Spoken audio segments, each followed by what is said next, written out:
All right, what's up, guys? So, Televised has uploaded a video titled Clapbacks So Brutal They Destroyed People's Self-Esteem.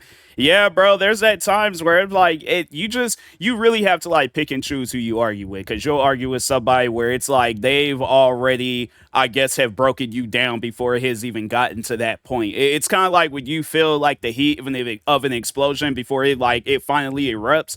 Yeah, it's like that's what these are like, so yeah, it's like people, it's you gotta really pick and choose who you be getting into it with. But yeah, once you done, I guess, like, walked into something where I'm like, there ain't no turning backs, fam. You can't blame nobody besides yourself. So, but anyways, no, yeah, let's go ahead and get into this video. Make sure if you guys haven't, go subscribe to Televised. And with that being said, let's get into this video. TV magic doesn't always come from the script. Sometimes it's one brutal off-the-cuff comeback that steals the entire show. This video is exactly that. Let's jump right in. Two women were tearing into a guy over a botched tattoo, but he insisted he was just giving the client what they asked for. After all the back This is a classic. I'm like, yeah, if you're gonna do a video like this, you gotta show this and classic. forth, he delivered one final line that shut it all down. You knew your drawing sucked, man, and you wasting your still time. tattooed it on that person. I did exactly what he wanted. Like, don't you have any integrity? He was happy with it. I'm fine. It's not about what they're happy with, it's about what the judges are Listen, happy dude, with. I'm done with it. Dude, you've been done. I'm still here.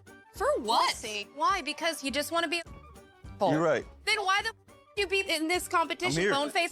Why do you look 50 and you're 24? What? Dang. What did you say?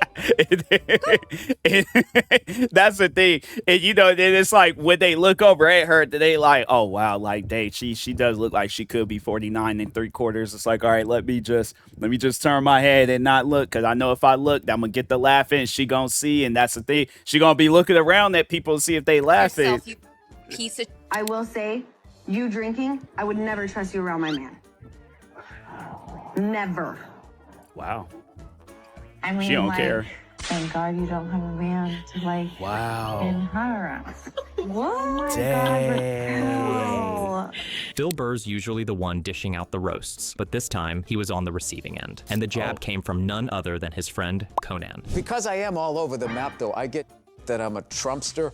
I get that I'm a socialist. I mean, it's literally all over the map. But you make both sides angry. I guess that's what I do. I never looked at it that way. No one's happy when you're talking. Yeah. Dang. Wow. I think that's going to be my wife's new ringtone. Now it's Burr's turn to roast. But and he did- yeah, it's one of those things, and it's like when you got like comedian friends, that's just stuff that you gotta expect. Like you can't look at them and just be like, wow, that was offensive. Like, nah, bro. It's like, yeah, you got comedian friends. You have to understand that their mind, like, well, maybe not 24/7, but I guess like I don't know, like to. Like, not, I don't know, like maybe take heat off of the conversation. I don't know, but it's like I feel like it's good to have friends like that, where it's like it's you'll be having this serious conversation and they'll crack a joke, and it's like, yeah, bro, it's like I get it, I know you funny, bro, but it's like no way where it's like I'm trying to get them to stop being funny, but yeah, it's like you get my approval of being funny. didn't hold back when Howie Mandel tried to brace him for fatherhood chaos. My kids say, yeah, you're like the fun dad. I think that's what you said the whole time. No. I think The least fun dad. You left out a word. 4 years of hatred The least toward fun me. dad. Dang. 4 years of hatred. Get ready, because you got a daughter too. Wait till she's a teenager. Help. Everybody who fails as a father says that to me. I failed? I think so, yeah. Are you calling me a failure? No, I just this whole, I'm just not feeling like good vibes between the two of you. We're doing a podcast together. It feels like a business decision. Dang. Here's a very humbling experience that epiphany that I've had recently. Because so many people hate me for really no reason. And it really made me realize that, like, people only hate somebody they're jealous of. Do you think people who hate Osama bin Laden are jealous of him? Dang. Wow. Why did you have to do him like that? Like, that's one of those things where I'm like, hey, we could go handle this out in the parking lot right now. Like that. Wow. Dang, Matt. It's like, bro, you gotta. Yeah, that's one of those things where it's like, okay, like, hey, thank you, everybody. I'm like, yeah, you can catch me at my next comedy show on this date and on this date. But yeah, I'm gonna go home, man. I'm most likely not gonna leave my house for the next like 3.5 months. I'm like, nah, that's one of those things where it's all like, fam, like, what did I do to you as an individual? What did I do? Around Shane Dang. Gillis, one wrong word is all it takes, and suddenly you're the joke. Nate Marshall found that out the hard way. Do you have live, laugh, love cursive in your apartment? Nah, man, my apartment's blackish. I got it. just so if my family comes, I'm like, no, she's a good one. Like that's Yeah. So, What do you have in your apartment that makes it blackish? I can't think of the name of it. Other people's stuff? I mean, dang, With bro. everything happening in the world, Katie Hopkins took to morning TV to air her outrage over baby names she found disgusting. So, what is it that you can tell from a name, Katie? I think you can tell a great deal from a name. You know, for me, there's certain names that I hear them and I think, ooh, and it's associated, ultimately it comes down to the mum or the dad because they're the ones that get... I like, my thing is, I can't control it if I'm born with a name. And like, I feel like it would be weird if I didn't have a name. Like, it's like, oh, what's your name? I don't know. Like, I you know, it's like, yeah, 29 years of living. I don't have a name. I'm like, I guess anonymous, but I'm like, that's a name though. I'm like, I feel like you can't even say like nothing. Nothing is my name. And it's like, cause that's even still a word. So it's like, fam, you have to have a name that's left up to the parents. So I'm like, yeah, it's one of those things where it's just like, lady, how am I supposed to go about life if I have a certain name? Yeah, it's weird, but it's like a kid ain't got no control. I guess, yeah, as they get older, if they want to change their name, that's their decision. But I mean, I just all know me, I've learned to accept my name. And even something where it's like I didn't like it at first. It's like, no, it's like I hear it and I'm like, oh, okay, that's my name. So the child the name. But when I hear screeched across the playground, you know, Tyler, come back here. why does it have to be me? I was thinking like, bro, I'm like, I hope she doesn't say my name. I'm thinking along the lines, I'm like, that's crazy. That is crazy. Well, out of all the names, she had to say my name. I'm like, fam, like you learn to, I guess, understand, like, if your name's being yelled, it's like, it most likely means something. So, yeah, but like, dang, it's like people, they do not like the name Tyler, bro. Like, I don't know. I'm like, maybe I gotta change my name. I'm like, my whole life I've been called like every other name besides. I'm changing my name to Taylor. I'm like, yeah, that's what we gonna do. I've been called Taylor more than I feel like my name Tyler. So that's crazy. You know, that's the Tylers, the Charmaines, the Chantels. She even went as far as laying out which names were completely unacceptable. Charmaine and Chantel is a good name, though. I do make a very quick decision based on their first names, and there's a whole bunch of first names that I don't like. I don't like footballers' names. I don't like names after seasons of the year. I don't like geographical location names. Here I come. Oh, here I come. Oh. Geographical location names. That slip up was all Philip needed, and he shut her up in an instant. So parents do criticize each other. Geographic stuff? Geographic. Oh, so Brooklyn or London. Your child's called India. Yes, but you know, that's because it's not related to a location. That's because it's India related isn't to a a location? family. Yeah, We're talking about education? India's a very, very lovely name for a very lovely child. A self-proclaimed boss woman. Yeah, I'm like that. It's one of those things where I'm like, people will have their personal opinions about stuff, and then they try to like push it out on other people. She said that because she's thinking along the lines like, oh yeah, people are going to not name their kid that because they know that they're going to be around me. And it's like, lady, you think you're that much of the center of attention where people are not going to name their kid? Like, I guess like if it comes down between like giving my kid a name where I'm like, okay, like this is a name, like, well, yeah, it's like either my name, Charmaine, Chantel, whatever the name's, London, you know, stuff like that. It's like, if that's the name that I guess like me and the mother of my kid agrees on, then that's going to be the name that we agree on, whether it's something that has to do with her family or mine, or we just like, I guess like randomly come up with a name and stuff. But yeah, it's things like that where it's like people try to just push off their opinions too much. And it's like, lady, don't nobody care if you don't like a particular name. It's like, okay, you don't like it. And I'm like, my thing is this, what is that doing for the world? This information that we just gained from you, what is that? You have the chance of like getting on a platform. I think people are going to be like, bro, you're overly offended over it. I could care less. I'm like, she could have named off any name and I still would say the same thing. But it's like, I think that there's people like her where it's like, they get on those platforms and they think like, oh, by me saying this, like people are going to follow through with it. I'm still gonna be Tyler at the end of the day. So like that's just something that it's like I said, I've learned to live with it.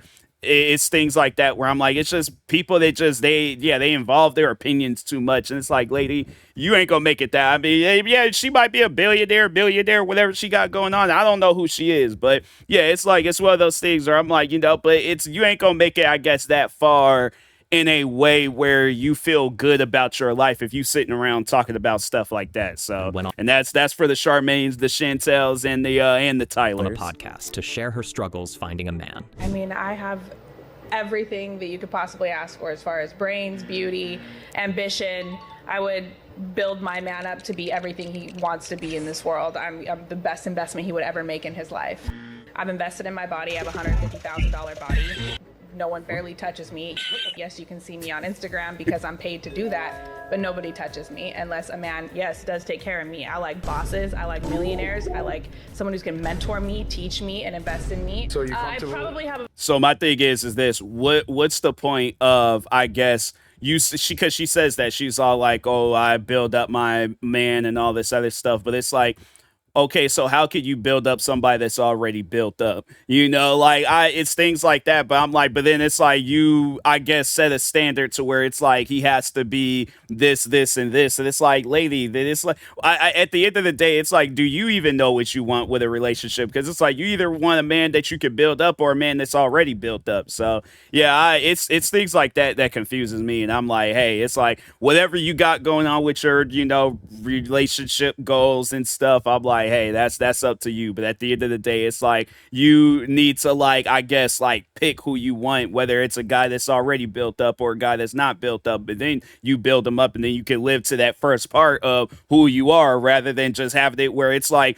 she's talking as if she's like Paul Heyman or something. She's like, oh, the reigning, defending, undisputed WWE. It's like, lady, don't nobody care about all that. It's like you got to show action. So, but anyway, about another 10 million in real estate that I need to develop before that, so that I can reach the caliber of man that I want to be my future husband. She argued that her financial success alone should land her a multi-millionaire husband, but then came one simple question from the host. And how convinced are you that a man is attracted to a girl with ambition, brains, $10 million in real estate, or just being nice and sweet? What do you think a man is most interested in, especially the man that you're looking for who's worth millions of dollars? Does he want to...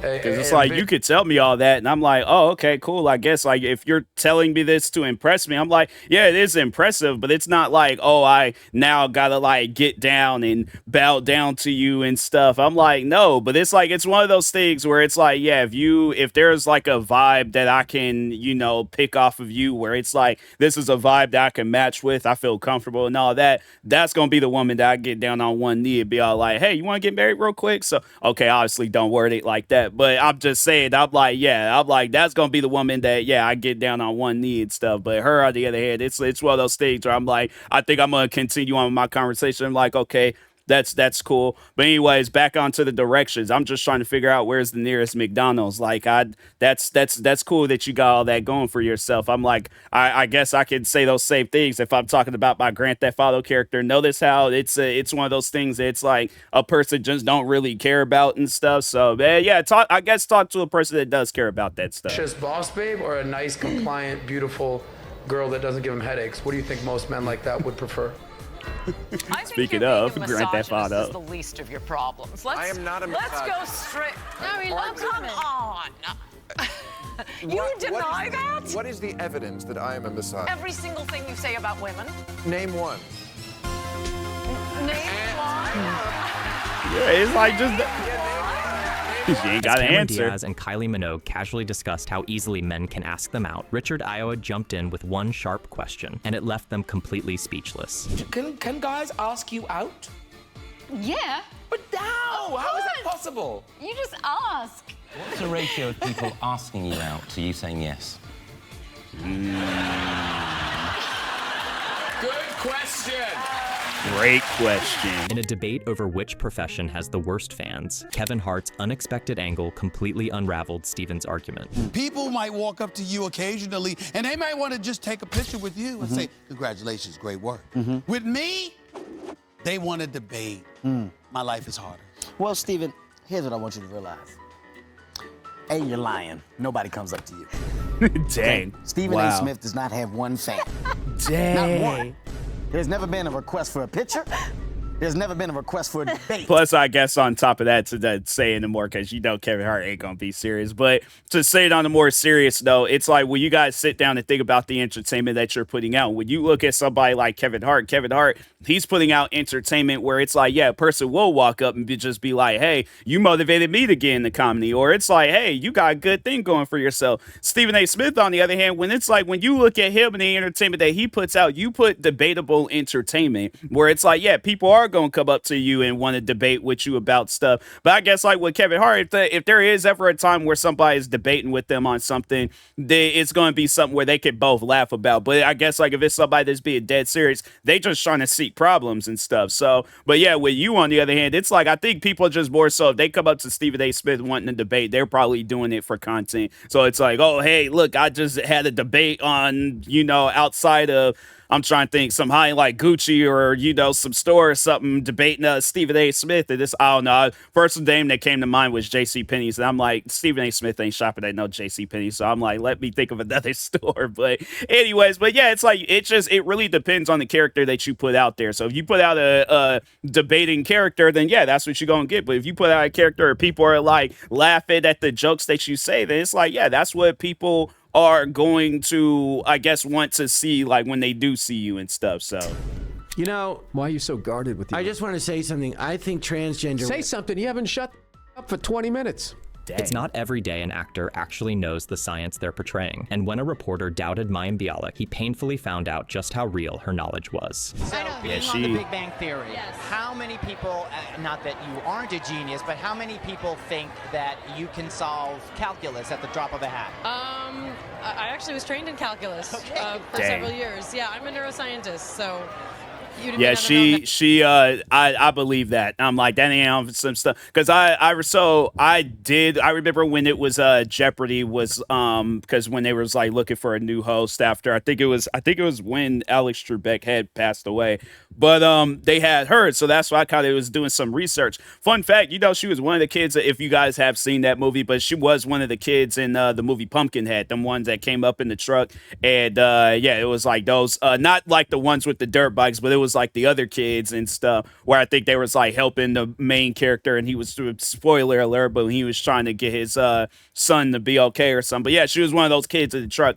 But anyways, but no, I do remember doing a little bit of research on her, and yeah, she is smart, and I don't know stuff where it's like she's just playing the character. It's like she is being herself, but also at the same time, but it's like, yeah, she is playing the character, but she knows the stuff that she's talking about. Yeah, I had to Google the Fresh Prince of Bel-Air.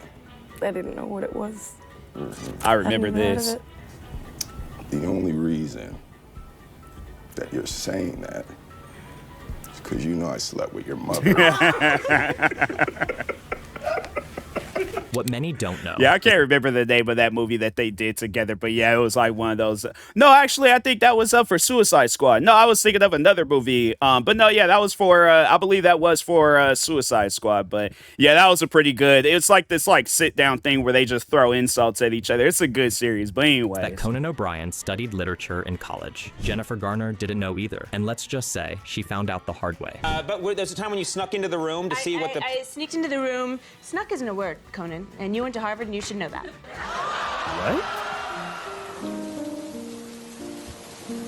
A few moments later. I keep a dictionary down here and I just found it. Just want to look at... Oh, what the hell? Look right here. Dang. Snuck. Past and past part of sneak. Yep. Got her caught up. Dang, it showed it on the camera. Stand-up set, Andrew Schultz crossed paths with someone from the rainbow community, and in classic Schultz fashion, he turned it into a series of brutal, rapid-fire jabs.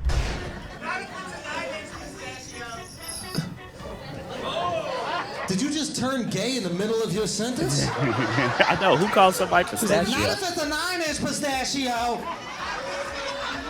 Oh, you are gay.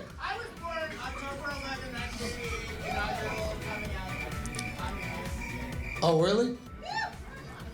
You must have came out the crying, bro. Like, get this off of me! I don't want nothing to do with this! So it's like you knew all the way back then, like on like I guess during birth that I mean I ain't trying to like knock the dudes their personal life, but I'm just saying it's like you knew about that all the way back then, or it's like you've seen that stuff on a website somewhere, and it's like, oh, okay, that's something I guess I could tell people, conversation starter, or you know, like the like fill-ins for a conversation. Ew! Ew! Why couldn't you just C-section me? Dang. Ugh! That's disgusting! Seth MacFarlane was casually comparing UK and US talk shows until Charlize Theron flipped the script and roasted him right on the spot. This is a huge crowd, and like you go to like the Tonight Show in the States and there's like 5 people in the audience. No, that's only when you're there, darling. Dang. Dang. I'm like, you take your hands off me. I'm like, I want nothing to do with you. A lightsaber. Interesting. If there's one Jedi left, it's not you. Dang. Wow. When Adam Bant was I'm hit like, with yep. the load- I'm like, go ahead and head over to Universal Studios, because yeah, man, you can't show your face around here at no more. I don't know if that was Disney. I don't think that I don't know. It could have been Disney World, because I'm like, I've been to Disneyland a few times. They didn't look like Disneyland. It could be Disneyland, but either way, at the end of the day, I'm like, yeah, bro, you're gonna have to go across town and go to Universal Studios. I'm like, you no longer can show your face around there no more. Question from a reporter. He shut it down with the perfectly articulated response. You said in the speech that wages growth wasn't going particularly well. What's the current WPI? Google it, mate. Politics should be about reaching for the stars and offering a better society. And instead, there's these questions that are asked about, can you tell us this particular stat, or can you tell us that particular stat? And those questions are designed to show that politicians are somehow out of touch. Thanks for watching, and see you in the next one. Yeah, I'm like, yeah, you just gotta be careful with who you be questioning on stuff and things, because yeah, it's like they mess around and end your whole career before it gets started. So, but anyways, that was a pretty good video. Shout out to Televised. Make sure if you guys haven't, go subscribe to him, subscribe to me too, and I'll talk to you guys later. Thank you guys for watching, and peace.